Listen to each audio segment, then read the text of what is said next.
ছোট একটি ঘরে এক বৃদ্ধা মা একা থাকেন। স্বামী মারা গেছেন বহুদিন আগে। ছেলেরা সবাই বড় হয়ে গেছে।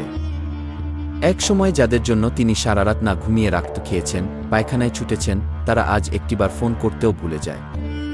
মা মাঝে মাঝে ছেলেদের ফোন দেন, কিন্তু তারা খুব ব্যস্ত।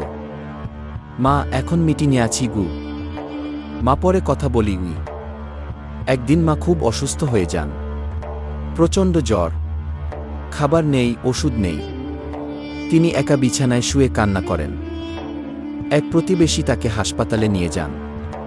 ডাক্তার জিজ্ঞাসা করেন, আপনার কেউ নেই মা? বৃদ্ধা মা চুপ করে থাকেন। চোখ দিয়ে শুধু পানি গড়িয়ে পড়ে। কয়েকদিন পর তিনি মারা যান। ছেলেমেয়েরা তখন আসে। লাশ দেখে সবাই কাঁদে। কিন্তু তখন তো মা কিছু শুনতে পান না। মা তো শুধু জীবিত অবস্থায় একটু সময় চেয়েছিলেন, কিন্তু সেটা দিতে আমরা পারি না। হে মুসলিম ভাই ও বোন, আপনার মা যদি এখনো বেঁচে থাকেন, তাহলে একটু সময় দিন, একটু কথা বলুন, একটু জড়িয়ে ধরুন। কারণ মা বারবার আসে না। মা হারানোর কান্না দুনিয়ার সবচেয়ে কষ্টের কান্না।